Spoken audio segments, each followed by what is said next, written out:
J'ai beaucoup aimé, en fait, faire ce film parce que c'est devenu clair qu'à un moment donné, on peut pas parler de Bourgault sans parler de l'histoire du Québec, c'est-à-dire d'où nous venons, qui nous sommes.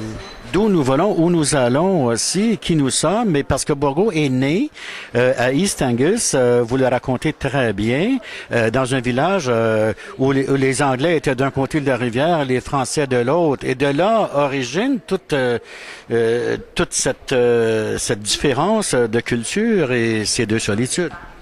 C'est vrai parce que Bourgault s'est jamais confié de cette façon aussi clairement que il est attribué sa lutte politique à ses origines provinciales, c'est-à-dire au lieu de sa naissance, où effectivement, rural, oui, où il côtoyait des anglophones, parce que, bon, après ça, il a déménagé dans la région de Cookshire.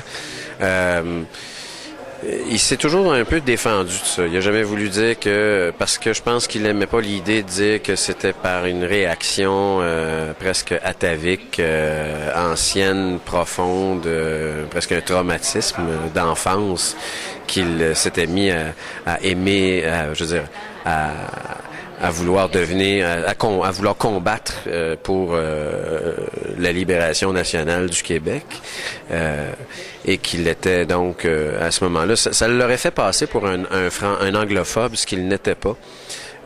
Pierre d'ailleurs s'exprimait dans un anglais presque british. Vous en publiez des extraits, de toute façon, de discours en anglais. Il était aussi apprécié par des membres de la communauté anglophone. Il était très apprécié, non seulement ça, c'est probablement un des seuls journalistes indépendantistes ou clairement affiché nationaliste qui a pu travailler et même être apprécié et côtoyer les Anglais, les anglophones, des collègues anglophones au journal La Gazette et au Globe and Mail. Il n'a pas été ménagé par René Lévesque. René Lévesque le tenait à l'écart et souvent, il dit textuellement, Bourgault, qu'il a été humilié plusieurs fois par René Lévesque. Oui, il le dit. Il dit qu'il a été humilié par René Lévesque. Je pense que... Et quand vous donnez la parole à René au miroir, il dit, Lévesque, il dit, on se souvient de la nuit des longs couteaux, et dit, finalement, il dit, ce qui arrive, c'est que quand on pense à Lévesque, on pense que les couteaux, il les a dans le dos, il les a pas dans les mains, mais il dit, avec Bourgault, il y avait un sabre. Oui, effectivement, René Aumiérois dit de Bourgault qu'il a été probablement en quelque sorte assassiné par René Lévesque. Je parle sur le plan politique.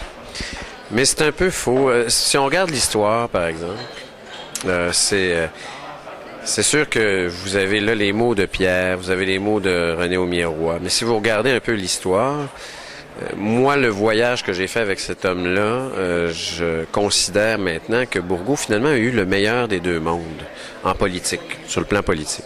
Parce qu'il a gardé une tribune, il a gardé une liberté d'expression qu'aucun politicien ne peut se vanter d'avoir aujourd'hui, vivant ou mort même. Parce que, même mort, il y a des trucs qui vont rester probablement éternellement.